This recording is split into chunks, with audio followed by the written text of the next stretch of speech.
The snow made everything louder and quieter at the same time. Louder because every scrape of fabric against ice sounded like sandpaper in a cathedral. Louder because each breath came out sharp and visible and felt like it could be heard by anyone with patience. Quieter because the world was smothered in white. The mountains didn't echo the way they did in summer. They absorbed. They swallowed. They kept secrets. The patrol had been walking in that white for hours, down a shallow valley that looked harmless from a map and lethal from inside it. When the first rounds came in and the day changed shape. They were in a road cut, a shallow trench carved through packed snow and rock, its walls just high enough to feel like cover and just low enough to trap you. Sunlight hammered the drifts above them until the edges glowed. Any shadow in that glare looked like movement. Any movement looked like a target. The enemy had them measured. It started with a burst that snapped into the snow just above the lead man's knee. He went down hard, not even yelling at first, as if his body needed a second to accept what had happened. Then he screamed, a raw sound that vanished in a wind, and tried to crawl. The squad leader didn't have time to ask for permission or wait for perfect positioning. He shouted a name and pointed, and the medic, small, fast, fearless in the way only medics could be, dropped flat and began to crawl toward the wounded man. Rounds walked across the snow around him. Not random, not panicked. They came in like someone guiding a pencil line. Left, right, closer. Close enough to kick up powder that drifted onto the medic's sleeves like flour. The medic got a fistful of webbing on the wounded man's vest and began to drag. It was slow. It was ugly. The leg was wrong, bent in a way that wasn't meant for legs, and each inch made the wounded man bite down until his jaw trembled. The radio operator tried to raise higher headquarters, tried to punch through on the primary, then the alternate, then the emergency channel. Static answered. Thick, dead, grinding static that sounded like someone tearing cloth. Comms are gone, he yelled, and it felt like announcing that oxygen had been stolen. Hand signals were useless at 20 meters in the glare. Faces were hard to read behind goggles and scarves. The white erased depth, erased distance, erased intent. Enemy fire was disciplined. It didn't come in waves, it came in decisions. Burst time to every attempt to shift, to lift a head, to angle a rifle over the lip of the cut. Overlapping angles, crossing lanes, like they'd drawn the geometry beforehand and then waited. A machine gun owned the center line. It didn't sweep wildly. It held, steady like a door bolted shut. The moment anyone tried to peek, rounds snapped into the top edge of cover and sent shards of ice and rock spinning. Fear did what it always did in a trap like this. It tried to turn people into statues. The squad leader fought that. He kept his voice tight and controlled, as if calm could be shared like warmth. Stay low. Don't bunch. Medic, you're not alone. Someone cover that drag. I want eyes on the left berm, but don't silhouette. They tried. They tried the way trained people try even when everything is going wrong. The squad leader pulled a flare from his kit. Extraction was supposed to be a timed pickup on the far side of the valley, where the vehicle crew waited with engines cold and eyes scanning. If they could mark their location, maybe air could come. Maybe smoke could be seen. Maybe someone could reach them. He struck the flare. It sputtered like a dying candle. Spit sparks. Caught for half a second, just enough to be cruel, and then the wind slapped it out. A pathetic curl of smoke rose, thin as a sigh. Equipment failure. Of course. In cold, nothing worked the way it should. A distant thump rolled through the valley. Not a gunshot. Something heavier. Another thump. Then the whistle, faint at first, then sharp, then a dull punch somewhere upslope. Snow geysered a white bloom that drifted down slowly. Mortars. They weren't landing on the cut yet. Not yet. They were bracketing, walking in, testing, tightening. Like warning taps before the hammer fell. The wounded man they dragged in was now under the medic's hands, jaw clenched, eyes too wide. The medic slapped on a tourniquet and started talking, voice low and steady, like words could keep blood inside. Someone near the back whispered, "They're not trying to kill us." The phrase floated and stuck. Not trying to kill us. Holding us. A trap that wanted survivors was a different kind of horror. It meant the enemy had a plan. It meant they wanted something besides bodies in the snow. The squad leader heard the whisper, didn't answer it, but the line of his shoulders changed. His mind ran through possibilities, propaganda, prisoners, leverage, someone specific. He looked up, just for a heartbeat, toward the ridge line that held the high ground. And an enemy rifleman on that ridge snapped backward as if yanked by a wire. No warning, no muzzle flash from the cut, no roar of friendly gunfire, just a man's body folding, dropping out of view into the white. A second later, an RPG gunner, standing to reposition, to angle toward the unseen extraction route, stumbled mid-step and collapsed face first. One shot, one drop. The machine gun that had been locking the center line hiccuped. Its rhythm broke. The burst came late, uneven, as if the gunner was suddenly unsure. Confusion rippled across the enemy's line in small tells. A head turning too fast, a burst fired too long, someone ducking without cause. The patrol in the cut couldn't see who was doing it. They couldn't see where the shots came from. They could only see the pattern. Enemy bodies falling one by one, always the ones that mattered, always the ones shaping the kill zone. A calm hand in a violent place. An invisible operator changing the math.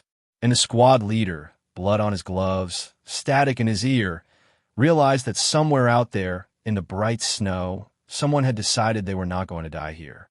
Hours earlier, the day had still been honest. Pale daylight filtered through frozen branches at the edge of a tree line that clung to the lower slope like a reluctant thought. The recon element stood in a loose cluster, weapons slung, breath steaming. Packs sat in the snow like dark stones. They weren't supposed to be loud out here. They weren't supposed to be seen at all. The brief had been simple on paper. Verify and quietly retrieve a down sensor package from a remote relay site before the enemy could strip it. The sensor, small, rugged, ugly, had been part of a line of early warning devices meant to watch the valley approaches. Something had hit it. Weather. Sabotage. No one knew yet. If the enemy got the data module inside, it could become a propaganda win. Look what we captured. Or worse, an intelligence haul. Frequencies, coverage, response patterns. Command expected low contact. Manageable weather, they'd said, as if weather obeyed anyone. Snow haze possible, they'd added, as if that didn't change everything. The squad leader, sergeant, competent, tired, ran through the lineup with the rhythm of someone who'd done it too many times. Medic, radio operator, 2 rifle teams. Then the vehicle crew stage for extraction farther out. Engines ready, eyes on the lane, prepared to punch in fast and punch out faster. They were almost ready to step off when the late edition arrived. She didn't come with fanfare. No loud introductions. No forced smiles. She appeared out of the trees with a long rifle case, a pack that sat comfortably on her shoulders, and a face that looked carved rather than born. Older than most of them. Not old. Just seasoned, the kind of age you earned in slow increments under hard conditions. Her eyes didn't dart. They rested. They measured. She wasn't attached to their unit the way the others were. She was Overwatch support, sniper qualified, solo capable. The kind of asset that made people feel protected and judged in equal measure. The squad leader nodded at her. "You're the shooter?" She nodded once. "Yes." Her voice was calm, low. No attempt to sound intimidating. No need. The team was polite in the way soldiers could be, brief, guarded. But there was something else underneath. An impatience, an unspoken question. "Overwatch is nice," the vibe said, "but we need bodies." One of the younger riflemen said it out loud, half joking. "So you're going to keep the wolves off us from a warm hill?" The squad leader shot him a look, but it was too late. The words hung there. She didn't take the bait. She didn't correct him. She didn't explain that there were no warm hills out here. She simply set her rifle case on the snow, opened it, and began to check her weapon with a quiet ritual of competence.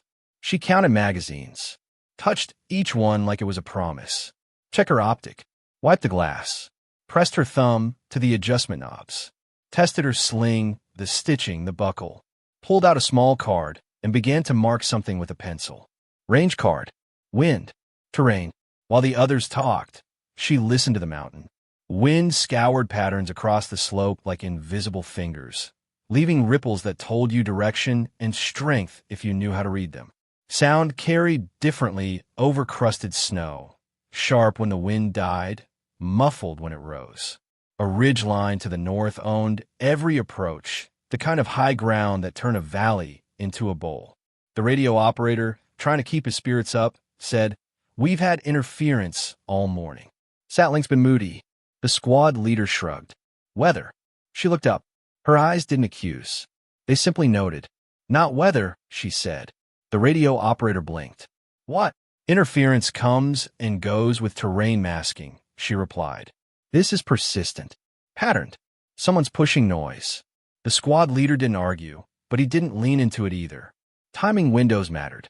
The extraction vehicle crew had a schedule. The longer they stayed in the open, the more their tracks became a story someone could read. They moved out in daylight, single file at first, then staggered. Snowfields punished footprints, dark scars across bright ground. They followed protocol to minimize signature, avoid ridge silhouettes, avoid straight lines, keep spacing. The relay site sat on a shoulder of rock where the wind had scoured the snow down to hard crust. A metal pole, jutted from the ground, bent. Cables lay half-buried. The sensor housing was cracked open like an egg, and someone had already been there. Boot prints. Not fresh, but not old. Deliberately brushed in places, as if someone had tried to erase them and failed. A cut cable end that looked clean, too clean. A marker, an old piece of fabric tied to a branch, that felt like a decoy, too obvious to be anything else. Enemy competence. The squad leader's face tightened. "Grab the module," he said. The radio operator knelt, pried open the housing, and pulled out the data module. A thumb-sized chunk of hardened electronics with a connector strip. He held it like it was both treasure and poison. The sniper's gaze moved over the area in slow sweeps. She wasn't looking for what was missing. She was looking for what didn't fit. Her eyes paused on a narrow, traverse line high above them, a shelf of rock and ice that ran along the face like a scar. It was exposed, dangerous, slow, but it offered something rare. A one-time angle into the valley road cut below, an oblique line of sight that bypassed the obvious Overwatch lanes. Everyone else ignored it because it looked like death. She memorized it because it looked like salvation. Near the broken housing, half tucked under a chunk of ice, she found a small item. A metal tag, scratched, stamped with a symbol. Not local, not random. A marker that meant organization. She pocketed it without telling anyone. Not because she wanted credit, because she wanted proof.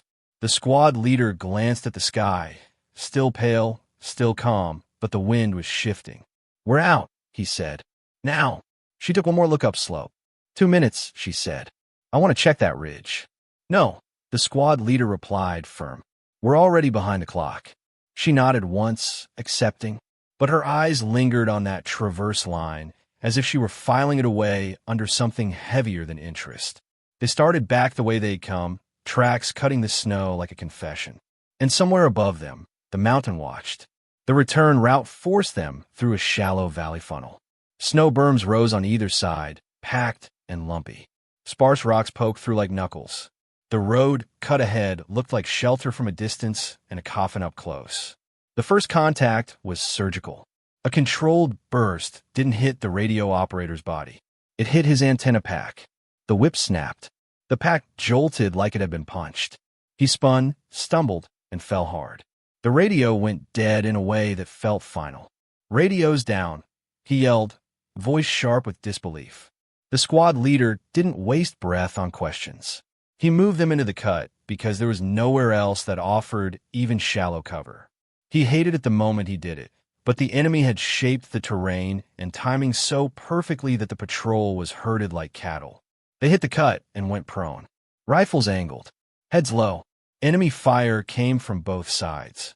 Overlapping angles. The geometry was cruelly elegant. Anyone who tried to move left was covered by a shooter on the right ridge. Anyone who tried to move right was covered by a shooter on the left. The machine gun's lane owned the center line. Mortar rounds landed wide at first. Snow plumes far enough to be warnings, not kills. Then closer. Then closer. Bracketing. Tightening the noose without cutting it yet. They wanted survivors. An RPG team popped up farther down the valley, angling toward the extraction lane where the vehicle crew would approach. The vehicle crew, hearing the first bursts and seeing the threat, halted. Engine stayed quiet. They were pinned at distance, unable to punch in. The extraction window began to close like a jaw. A near mortar burst slapped shrapnel into the cut. A squad member yelped and clutched his side. Blood darkened his sleeve. The medic crawled, again because that's what medics did. They moved toward pain like it was a job and not a nightmare. Ammo became a quiet terror. Riflemen fired in short bursts, disciplined, counting. They didn't talk about it, but everyone felt the weight of their magazines like a countdown. Barrels warmed even in the cold, heat trapped under handguards, steam rising faintly from metal. Visibility collapsed in pulses. Wind kicked up powder and sent it swirling through the cut. For a few seconds, everything was white haze and movement ghosts. Then it cleared and the world snapped back into sharp glare, making anyone caught mid-shift suddenly naked. The enemy used sound as a weapon. A loudspeaker crackled somewhere upslope, words distorted but clear enough. Drop weapons. Walk out live. The voice was broken, accented, but the intent was clean. It was theater. It was coercion. The squad leader's stomach sank. This wasn't a simple ambush. This was a staged surrender, a propaganda harvest. And the data module in the radio operator's pack wasn't the only prize. He glanced down the line at his people, at the wounded, at the medic, at the radio operator holding dead equipment like a broken limb. They were being offered a story. Look at them surrender. A story that would travel farther than any bullet. The sniper, who had been walking on the flank, slightly off the main line, as Overwatch often did, wasn't in the cut. At first, the squad leader assumed she'd made it in somewhere else. Then he realized he hadn't seen her since the first burst. He tried to reach her on the radio out of habit, forgetting it was dead. Static answered, mocking. Upslope, movement. Enemy scouts pushing along the flanks. Not assaulting the cut. Searching. Hunting for the Overwatch threat they suspected existed. The enemy commander, someone with discipline and a plan, signaled for the cordon to tighten. You could feel it, even without seeing the gesture. Fire lanes adjusted. Mortar rounds walked closer. The machine gun held steady. Time pressure spiked. If the patrol didn't surrender soon, extraction might still slip in and steal them away. The enemy couldn't allow that. The trap wasn't just to kill. It was to win. And somewhere above, in the cold daylight, the missing variable began to move. She had broken away the moment the first burst hit. Not because she panicked, because she understood geometry. If the enemy had shaped the valley, the obvious exits were death. The cut was a choke point. The ridges were the keys. If she stayed with the group, she would be pinned and silenced like the rest. If she moved, alone, she might become the one thing the enemy couldn't account for. She went uphill.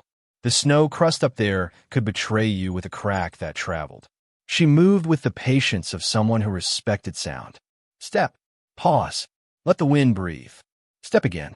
She angled her path toward where the interference felt strongest. It wasn't magic. It was pattern recognition. The radio had been intermittent earlier, but the way it died now, thick, static, persistent, suggested a jammer, not just terrain. Jammers had to sit somewhere that gave them line of effect. A saddle, a ridge notch, high ground. As she climbed, she used terrain masking, crawled behind wind-carved drifts, slid into shallow depressions, froze when the wind dropped to nothing so her breathing wouldn't carry. The world around her was serene and brutal. Pale sky, hard rock, snow glittering like ground glass. Below, distant and muffled, she could hear the staccato of gunfire, the thump of mortars. Chaos in a bowl. She checked her optic and felt her chest tighten. Fog. Not heavy, but enough to blur. Enough to turn sharp edges into sawflies. She wiped the glass with a gloved thumb, careful not to scratch it. The fog returned, stubborn in the cold. She leaned closer and exhaled away from it, trying not to add moisture. Her rangefinder, small, helpful, blinked once, then died. Battery. Cold killed batteries with indifference. Equipment failure, on schedule. She didn't curse. Cursing didn't warm batteries. Instead, she did what she'd been trained to do before gadgets became common. She estimated landmarks, angles, the known size of a human figure at distance, the way a ridge line cut across the sky. She built a range card in her head, then on paper with a pencil that barely moved in the cold. Protocol was nice when things worked. Improvisation was what kept you alive when they didn't.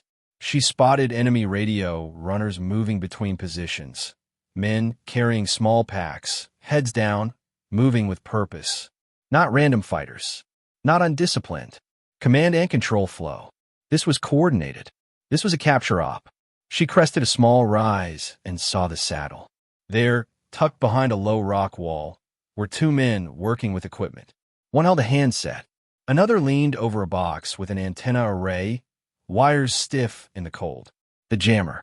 Protected, but not heavily, because they hadn't expected someone to come from above, from the impossible line. Her eyes flicked to that traverse shelf she'd noticed earlier at the relay site. From here, she could see it clearly, a narrow, exposed line along the face, iced over, leading to a perch that offered an oblique view into the road cut. It was suicidal for a group. For one person with patience, it was a door. She moved toward it, careful, slow. The shelf was iced. A slip would send her into open white with nothing to catch her. She tested each foothold with the edge of her boot, pressed weight gradually, listened for crack. Fear sat in her chest, heavy and present. She didn't pretend it wasn't there. She simply refused to let it drive. Below, she caught glimpses of her unit, tiny dark figures pinned in the cut. The medic still moving, always moving. The squad leader still controlling his voice, still trying to keep fear from becoming a contagion. She identified force multipliers by discipline and posture. A machine gun team anchored on a rock outcrop, gun angled into the cut with ownership. A mortar spotter on a higher knob, looking through optics, calling adjustments. An RPG team near the extraction lane, shifting for better angles. And the jammer team at the saddle, turning their noise into the patrol's isolation. Enemy adaptation began before she even fired. A small drone buzzed above the far ridge, a dark speck against pale sky, drifting in a grid pattern. It wasn't close enough to see her yet, but it was looking. She smeared snow on any metal that might glint. Covered edges, dull surfaces. Then she heard it. Ice scrape. Not wind. Not her. Footsteps. Slow. Controlled. Coming from her flank. Two enemy climbers, using the same terrain logic. Counterhunt. They were good. She reached the perch, a shallow pocket of rock and snow that let her lie prone with her rifle angled down along the oblique line. From here, the road cut looked different. Not a trench, a corridor, a series of exposed slices. The enemy positions that were hidden from the patrol were visible from her angle like secrets revealed. She settled in. Wind gusts distorted. Snow pulses drifted through her sight picture. She didn't fire. She waited for the comm pocket. Silence stretched. Below, chaos continued. She breathed slow, counted, felt the rifle become part of her. Then the wind died for half a second, as if the mountain inhaled and held. She centered on her first priority target, and she understood that once she fired, the enemy would pivot everything to finding her. She accepted that. Her finger took the slack out of the trigger. The first shot was almost disappointingly simple. A controlled squeeze. A gentle recoil. No dramatic flourish.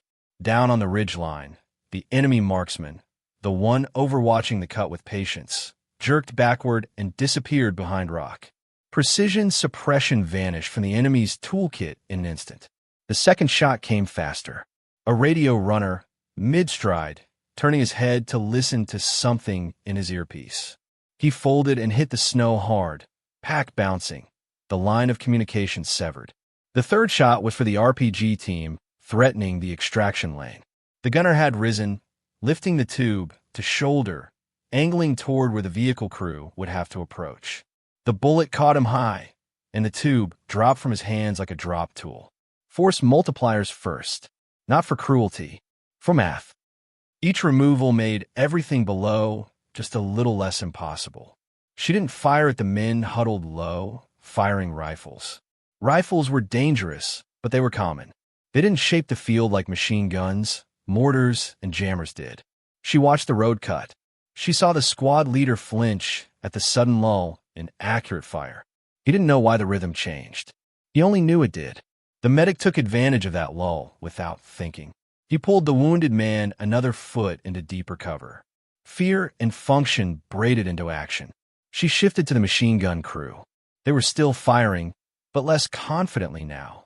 The gunner kept his cheek welded, trying to hold the lane, while the assistant fed the belt with stiff fingers. Her optic fogged again faintly. She blinked hard, adjusted. She couldn't afford a miss. Ammo mattered. She had limited magazines. She had counted them earlier. Each shot was a decision with a cost. She waited until the gunner lifted his head slightly, tiny movement, a breath. Then she fired. The gun stopped. Not instantly, but in a stutter as the assistant realized something had changed and then realized what it was. The assistant reached for the gunner, froze, then ducked, panic breaking discipline. Below, the patrol felt the center line loosen like a bolt coming free. Heads lifted half an inch. Bodies shifted. The enemy was slow, but not stupid. They realized this wasn't random bad luck. It wasn't friendly fire from some distant unit. It was Overwatch, and it was coming from an angle they hadn't accounted for. Mid-fight, adaptation kicked in. The drone's pattern changed. It began to drift toward the ridge face, scanning for glint, for movement, for anything that didn't match snow. A counter-sniper pair moved uphill from the saddle, heads down, using rock folds, moving like hunters who respected prey. The climbers on her flank, the ones she'd heard earlier, were closer now. She could hear their breathing when the wind died. Ice scrape. Fabric drag. She stopped firing. The silence returned like a hell breath. Below, the enemy tried to regain rhythm, but their rhythm was broken. Their commander shouted, and voices carried in the thin air. The mortar spotter shifted, trying to bracket again, trying to punish movement. She took him. Fifth priority. The spotter's head snapped back. His optic rolled from his hands and slid down the slope, leaving a thin track. Mortars fell silent for a long beat, then fired wide, uncertain. The enemy counter-hunters were now in the phase where they didn't need to see her to kill her. They just needed to flood the area with fire, force her to move, catch her in motion. A round snapped into the rock near her cheek and blasted snow dust into her face. She didn't flinch, not because she was fearless, because flinching wasted time. She shifted only a few meters into a secondary micro-position, a slight dip that changed her silhouette. Before she moved, she left a decoy, a scrap of reflective material from her kit, placed where it might catch the sun for a heartbeat. A glint offered like bait. The drone dipped. The counter-sniper pair's attention pulled. A burst of fire stitched the decoy spot, shredding snow and rock. She was already elsewhere. Now the turning point.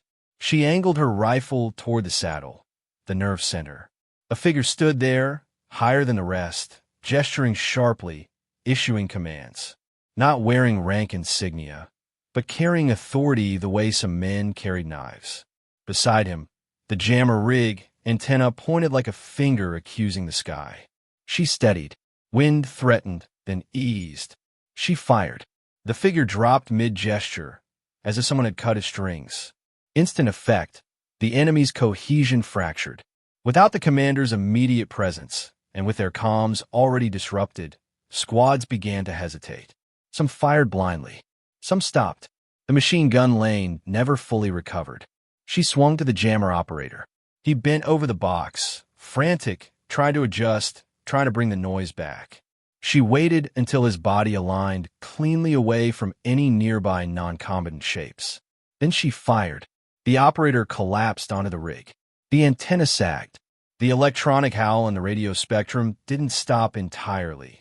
Jammers were stubborn, but it weakened enough for the patrol below to get a thin, precious thread of signal. In the road cut, the squad leader's handset chirped, a scratchy, broken sound that still felt like salvation. "Here," the radio operator rasped, shocked. The squad leader grabbed the handset.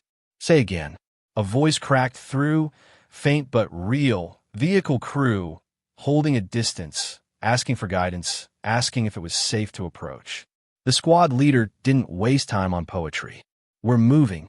Stand by for smoke. Approach on my mark. Keep speed. Minimal comms. Essential only. Below, the patrol exploited the opening.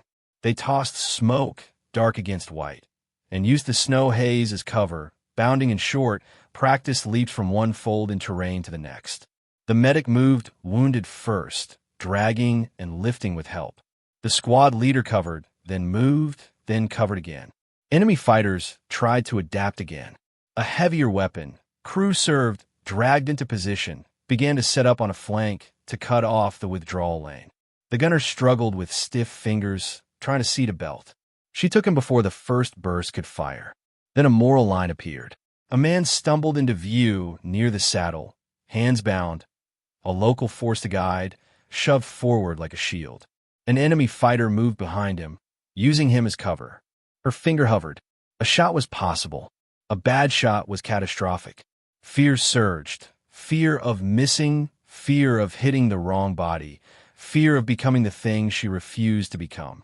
She held, waited. The fighter shoved the captive aside for a clearer line. Her finger tightened. One shot. The fighter dropped. The captive fell too, but alive, collapsing into snow like someone who had finally run out of strength. Below, the patrol pushed harder. The vehicle crew, seeing smoke and movement and reduced RPG threat, punched in. Engines roared. Tires bit snow. The vehicle slid once, recovered, surged forward. An RPG gunner, last one, rose on the far berm, desperate, tube lifting. Her ammo was nearly gone. She felt the weight of it, the emptiness coming. She centered, fired. The gunner dropped, tube falling into snow. The vehicle reached the patrol's new cover fold. Doors opened. Hands grabbed straps. Wounded reloaded first. The medic climbed in last with one hand still on a tourniquet. The squad leader turned his head, scanning the tree line. One seat. One missing. The overwatch. Her. Up on the ridge, the climbers were close enough now that she could hear their whispered coordination. The counter-sniper pair had angles, had patience, had rage. She didn't have enough ammo to win a prolonged fight, so she did what she'd always done when the odds turned. She moved like the mountain wanted her to move. She slid back along the shelf, low, slow, using wind pulses to mask sound. She left nothing upright, nothing shiny, nothing obvious. A round cracked overhead, close. Another snapped in a rock behind her. She kept going. Fear was there. Function carried her anyway. And then, as the vehicle below began to pull away, she took one last look down the valley. She saw the patrol moving. Alive. Together. Not surrendering. Not being filmed. Not being used.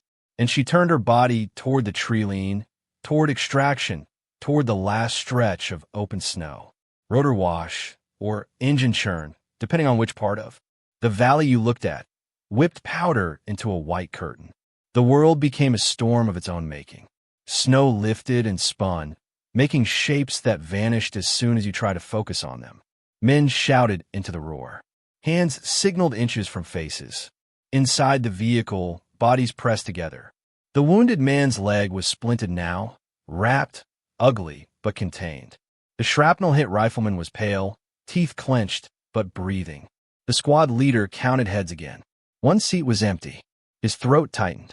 The fight wasn't over until everyone was out, or until you knew they weren't coming.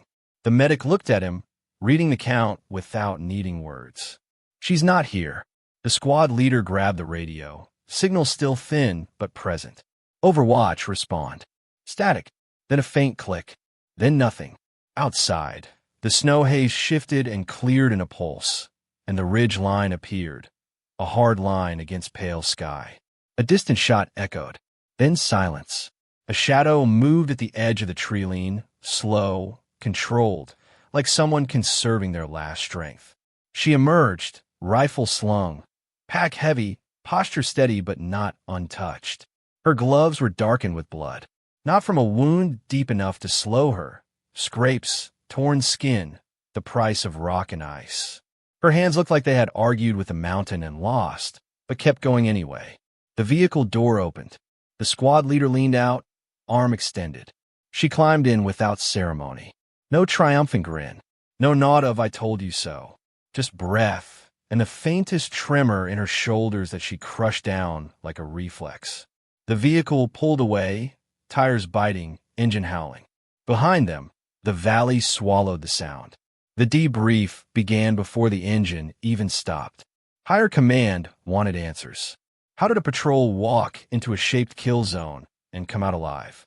How did they survive with comms jammed, mortars tightening, extraction threatened? The squad leader looked at his team, at the medic who had crawled through bullets, at the radio operator with broken gear, at the rifleman who had counted rounds like prayers. Then he looked at the woman sitting slightly apart, rifle across her knees like an old friend. He didn't dress it up. "Overwatch," he said.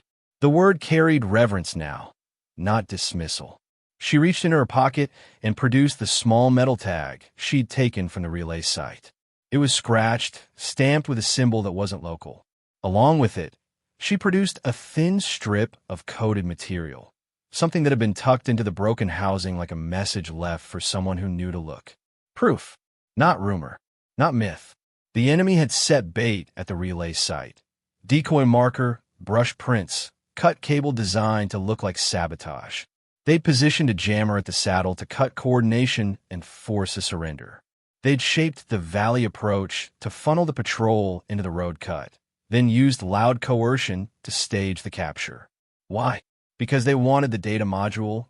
Yes, but they also wanted living prisoners. A propaganda victory. Leverage. A chance to map response times, to learn exactly how long it took for extraction to arrive, what route it used, how it reacted under pressure. It was a test and a theft wrapped in theater. How were they so prepared? Command asked. She answered without pride. They knew the route would look safe. They built the trap to be survivable. Survivable traps get surrender. What did you notice? Someone pressed. She glanced at the squad leader first, then back at the map spread on a crate. Her finger traced the ridge face. The traverse shelf, she said. Everyone avoids it. It gives you an angle they don't guard because they think no one would take it. A quiet truth. The enemy's plan had depended on predictability, on people choosing the safe path, the standard drill, the protocol. She had refused. Someone asked about her reputation, the half-whispered stories, the way other units spoke her name like it was classified. The question hung like smoke. For a moment, her face didn't change. Then, very softly, she said, "Winter operation. Years ago. Different mountain. Same mistake, thinking the line was sealed because it looked impossible." Her eyes stayed on her hands. "I saved them. Didn't save my partner." No elaboration. No dramatic confession. Just a fact, sharp as ice. The squad leader, who had been polite and dismissive earlier, shifted his weight like he was carrying something new.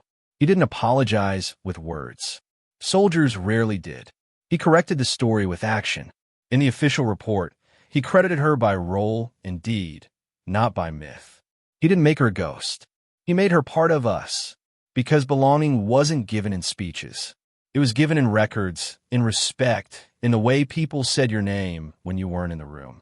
Later, when the wounded were stable and the adrenaline had cooled into aches, the medic sat near her with a cup of something hot. "You scared?" he asked, not as a challenge, but as a human question. She looked at him for a long moment, then nodded once. "Yes." The medic waited. She continued, voice steady. "Fear doesn't disappear. It just gets assigned a place. Behind the work." Outside, the wind rose again, and snow drifted across the tracks they'd left. The mountain began to erase the evidence, smoothing the lines, restoring the lie that nothing had happened. She stood at the edge of the staging area and looked back toward the ridge. Somewhere up there, the shelf still existed. Narrow, iced, dangerous. A path most people would never take. A path she had taken because the unit needed a variable, not a victim. Her tracks on that ridge were already filling in, disappearing under fresh powder, as if the mountain had decided the story didn't belong to anyone but the snow. She watched until the last dark mark vanished. Then she turned away, rifle on her shoulder, moving without ceremony into the pale day. In the snow, heroes didn't arrive loud. Sometimes they arrived one breath, one shot, one step at a time.